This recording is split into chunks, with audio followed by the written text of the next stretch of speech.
When it first released, LA Noire felt like it would change the video game industry forever. It was the first and so far only game to use the expensive motion scan technology, a method that captured real-life actors' faces using a ring of 32 cameras. The results in 2011 were unlike anything we'd seen up to that point.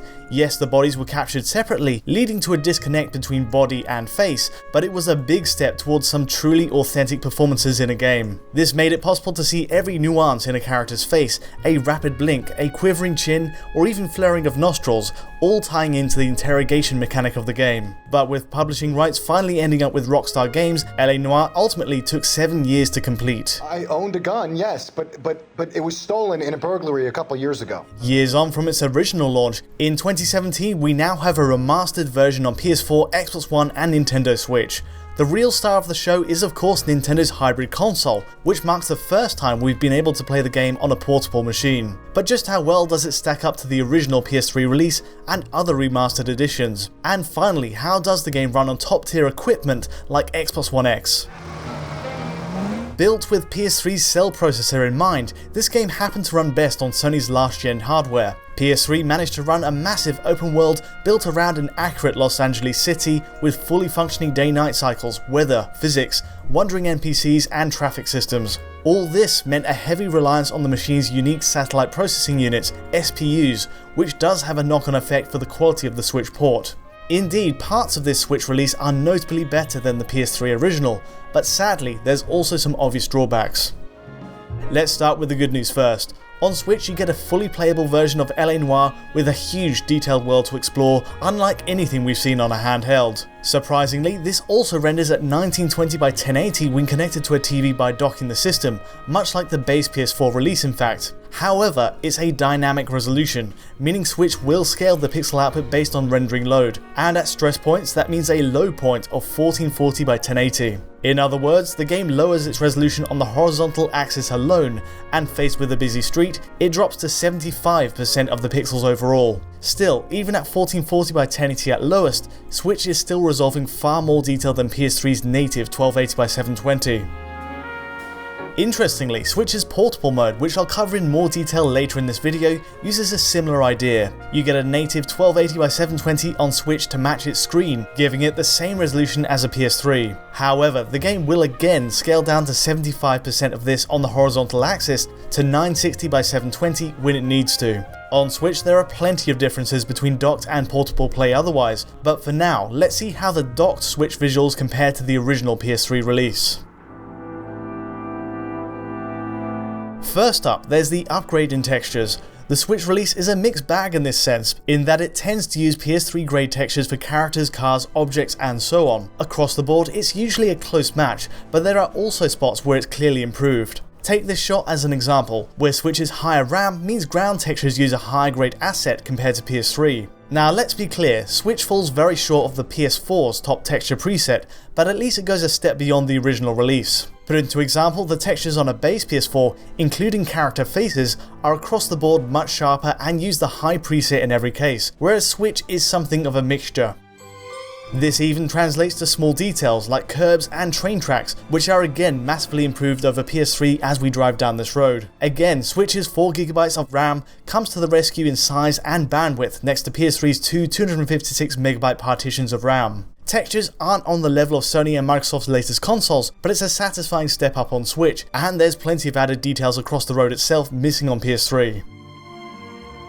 The next upgrade on Switch relates to shadows. The method of shading is drastically changed in this remastered edition, and Switch moves away from the sharp stencil-like outlines of PS3 to a softer, more diffuse style of shadow. It's blurrier and there is some speckled dithering artifacts towards the edges of character shadows during daytime. Switch's implementation may be a lower quality version of what we get on PS4, but at a distance it's also a more realistic effect than the original PS3 release. Of course, as you can see here, PS4 goes one step further with a higher resolution setting of the same technique used on Switch.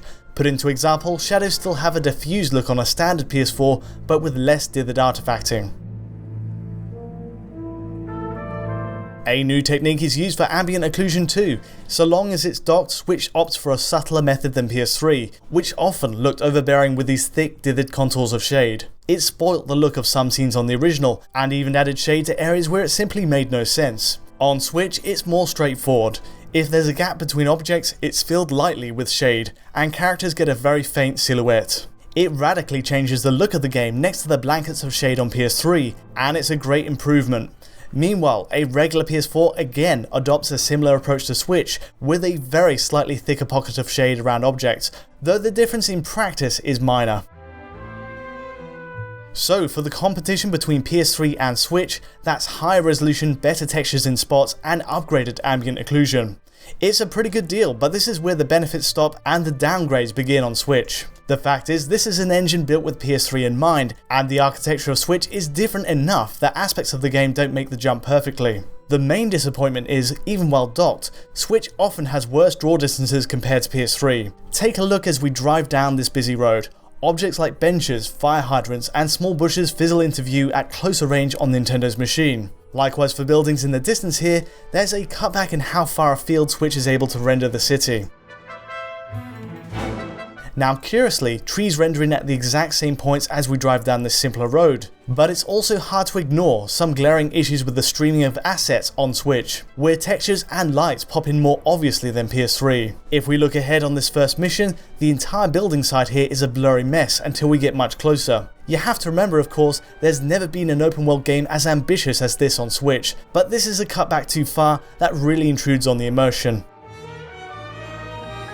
All this is so far based on Switch's docked TV Play. Even with the cutbacks in draw distance, it's still a beautiful, fully featured version of LA Noire that plays well. It's in many ways equivalent to the PS3 version at a higher resolution, and it shares many of the original's drawbacks. For starters, reflections all run at 15 frames per second across the tops of cars and shop windows. Just like PS3, the game runs at 30 FPS on Switch, but the refresh is halved down to 15 FPS for these elements.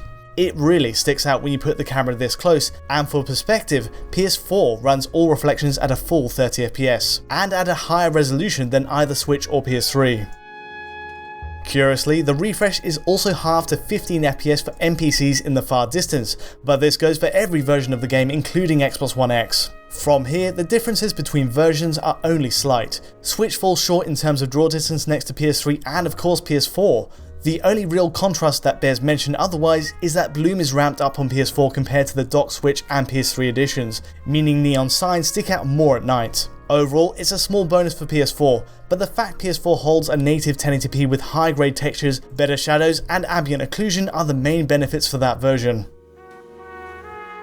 At this point, we've established the Switch version isn't without its flaws, but it turns in a great experience given the technology at hand. As far as docked play goes, the last question is, how does it perform compared to the PS3 original and the PS4 release? Fortunately, the game often runs at a fixed 30 FPS on Switch, but there are difficulties holding that once too many NPCs and cars enter the screen. Consider it a possible CPU bottleneck. Cases with lots of characters stood around one area cause Switch to go to the low 20s.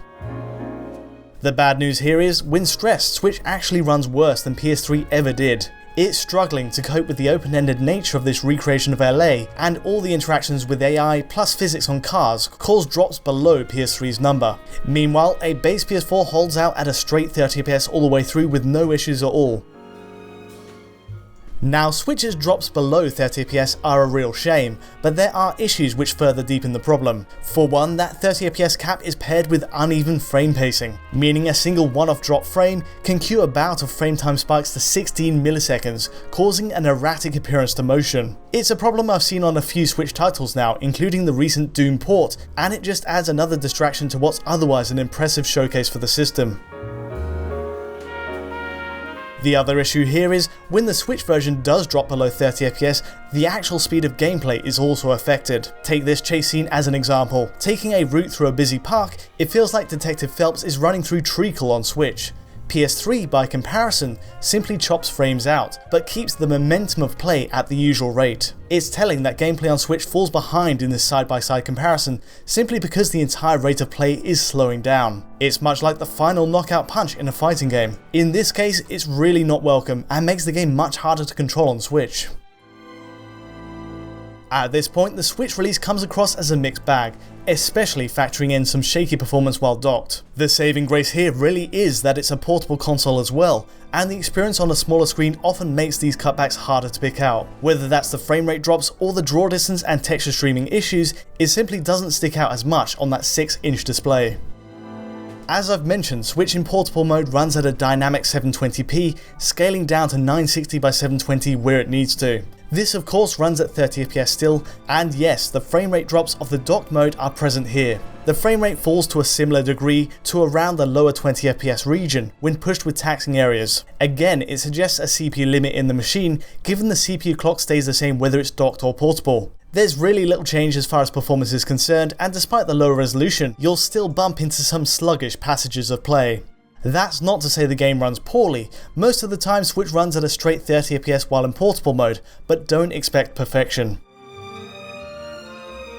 Impressively, outside of a resolution drop, you get the same shadow quality, textures, and even reflections while running the machine as a pure handheld. However, there are 3 areas that do get pared back by comparison to docked play, the most obvious of which being draw distance. A simple drive forward shows trees popping in at closer range in portable mode, a reasonable cutback given the huge scale of the world. Even so, played on Switch's smaller screen, you're less likely to notice that distant detail anyway, making it a good optimization call for saving performance. The second point is ambient occlusion. Looking at the world at large, the effect is simply removed while played in portable mode. It makes sense given how taxing the effect can be, but compared to the docked experience, there's a lighter appearance to the world as a result. It's another reasonable cutback, considering the amount of detail you can actually spot on the smaller Switch display. Meanwhile, the third and final downgrade is a very simple one. Texture filtering takes a hit in quality, and looking across the road here, the filtering cascade is nearer to the camera while running Switch as a portable.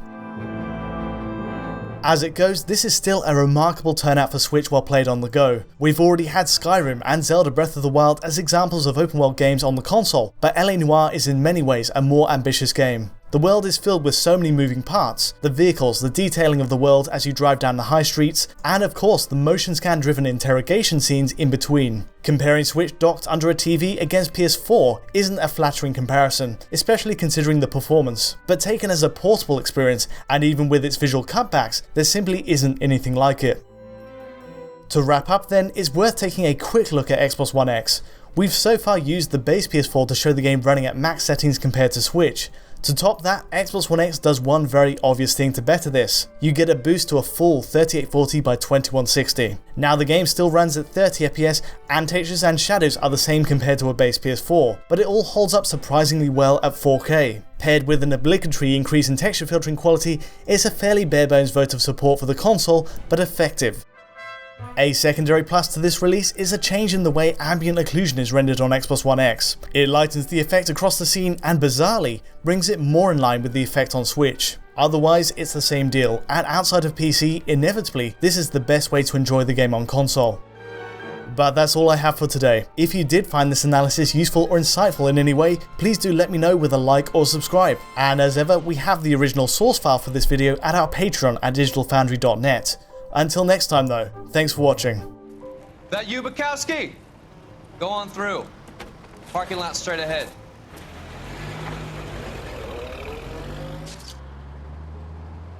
I need to get back to work, officer. The detectives are here now. You repeat to them what you told me. I did the right thing by calling this in. I'm just a working stiff. Just give them your story and you'll be all right.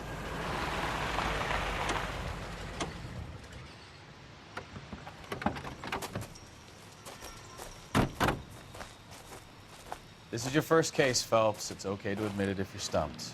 If you don't know what to do next, just come talk to me and we'll see what we can figure out. Thanks, Stefan. You're okay.